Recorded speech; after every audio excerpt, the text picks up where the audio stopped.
And it's going to be an incredible celebration as we welcome you here. Dan Orlowski, Brian Clark, Peter Schrager, Marcus Spears, and Mina Kimes will join us throughout. And then again, we lead into NFL Live. So Super Bowl Live, NFL Live, it's magical. The 12s are out. The 12s were out yesterday at the stadium. Yeah. The 12s are out here today. One more chant. What's up, you guys? Get it started. You start it. You go. See.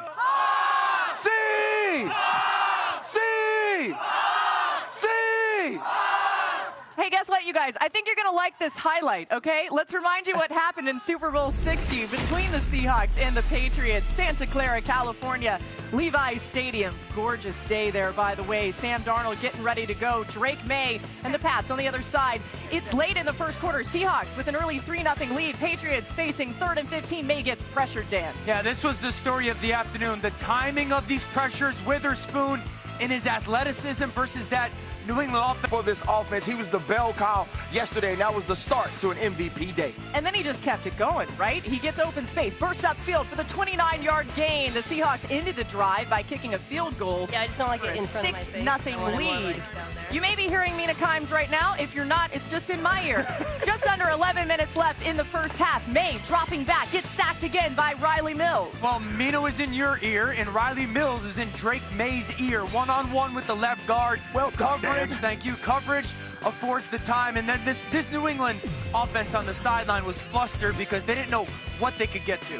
Hey, it's early third quarter, though. The game's still 9-0. Plenty of chance for the Patriots. We'll see what they did with that as Darnold connecting with Jackson Smith and Jigba, cutting across the middle, the gain of 16. They're inside Pat's territory, and Darnold quickly finds Walker here. Rhythm for the offense, the slant to JSN, the screen to Kenneth Walker. There was just momentum for this offense as New England's defense started to cave. Seattle would finish the drive. Another field goal. A lot of field goals in this one, extending the lead 12-0 late third quarter. May, heavy pressure there, RC. You expected it, and it happened. Yeah, listen, this is Swag was talking about, hey, sack, fumble, and it's coming. This is a huge play. Gets the football back to Seattle, and finally they trying to punch it into the end zone. Early fourth quarter, 1st and 10 on the New England 16. Play action. Darnold finding a wide open A.J. Barner. He's been wide open all season for Seattle. Elite play call. You get the motion. The linebackers are downhill. There's desperation there. You replace him with the corner by Barner. It's the perfect throw. This was really the beginning of the end for New England. Fourth Seahawks. quarter, their first touchdown of the game. Crazy, right? And they're up 19-0. Patriots looking for any answer on offense. May drops back, and he gets an answer here downfield to Mac Hollins. I mean, Dan, for this point, I'm wondering why they hadn't taken the shot sooner. Mac Hollins, a good 50-50 combat catch, and then you're going to see Drake come right back, utilizing his legs, something you... That ball floats, and Julian Love, one of the best safeties in football, tracks it down. Julian Love, formerly of the New York Giants, had a journey. All of these players have their own stories. Love has a cool one, too. There's so many great stories in this one with this Seattle victory as well. Next pass. Have to go a lot, but there were 3 rushes and 3 pressures by him. No play bigger than this, and Nwosu is a big man balling, rumbling into the end zone. Seahawks win Super Bowl 60, 29-13. Mike McDonald gets that yellow Gatorade bath, and Kenneth Walker named Super Bowl MVP. A reminder, he'll join us here on the show. And what a journey it's been for Sam Darnold. After getting drafted 3rd overall in 2018, he lasted 3 seasons with the Jets, going 13-25 as a starter. He's traded to Carolina, going 8-9 as a starter in 2 seasons. He made 1-year stops with the 49ers and Vikings. Both teams opted to let him go as a free agent. They could have kept him. They didn't, despite making the Pro Bowl in Minnesota. But in his first season with Seattle, Darnold wins a Lombardi Trophy. Here's an emotional Sam after the win. Some people called me crazy throughout my career for believing in myself so much and having so much confidence, but you know, it was because of my parents, because of the way that they believed in me throughout my entire career, and it allowed me to go out there and play free and have a ton of confidence. How's that feel? It feels amazing. They trying to tear my boy down, but you can't stop what God got for him. What do you think of what Darnold did this postseason? All season, really? I mean, he did everything you wanted him to do. Came in, he led our team.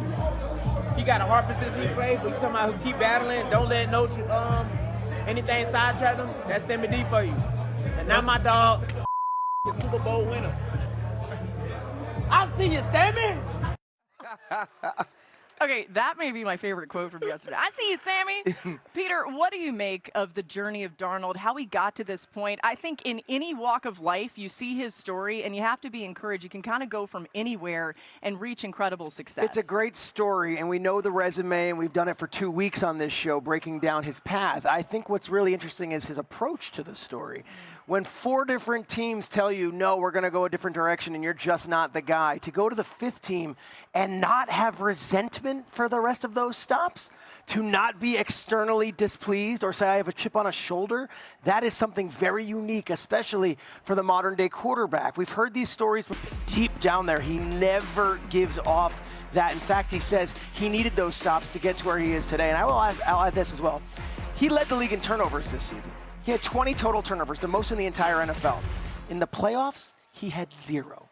So when they needed him most to play his best, he performed at his best, and he did not turn the ball over. Furthermore, if you want to say, yeah, but he was a passenger on this ride, no, he wasn't. Go watch that NFC Championship game. He led them past the best offense in the league in the Rams. He has nothing to be shameful for, and Sam Darnold is an amazing story, all-encompassing.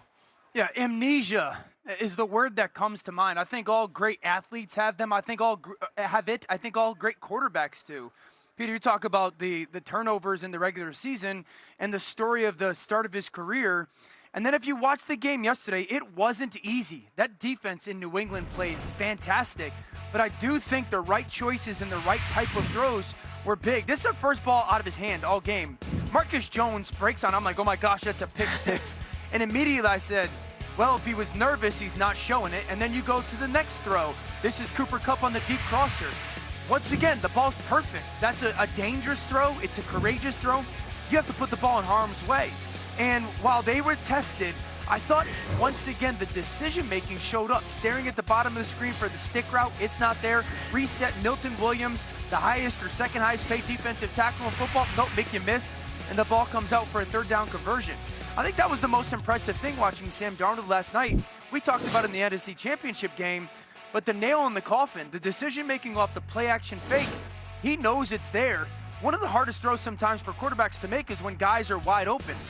This is a ball that is perfectly thrown. This is the same type of throw that we saw early on in the game when I was referencing the undercut. And so for Sam Darnold, the ability to make the right throw and the right choice, he was tested yesterday. It was not nearly as easy on some of those throws as it was in the NFC Championship game. He did the one thing he had to do. Don't give the ball to the other team. And there's value in that, and he's a Super Bowl champion because of it. For Sam Darnold, it's more about the get back than the fall off to me. Many people want to talk about what he was, but let's talk about what he is. He's a Super Bowl champion. He's a quarterback that the Seattle Seahawks won the Super Bowl because of, not in spite of. And when Dan talks about amnesia, it brings this to mind.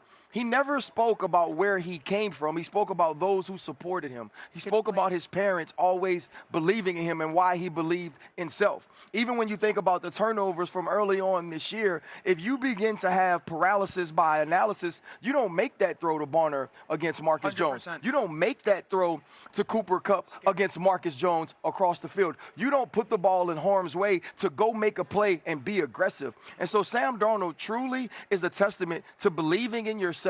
And it's not necessarily about a chip on your shoulder, but it's about understanding that everything in my life, everything in my career led me to that moment. And you saw that gratitude. I know he's going to come on set. I want to ask him that. Like, how did that become a calling card of yours? Like, what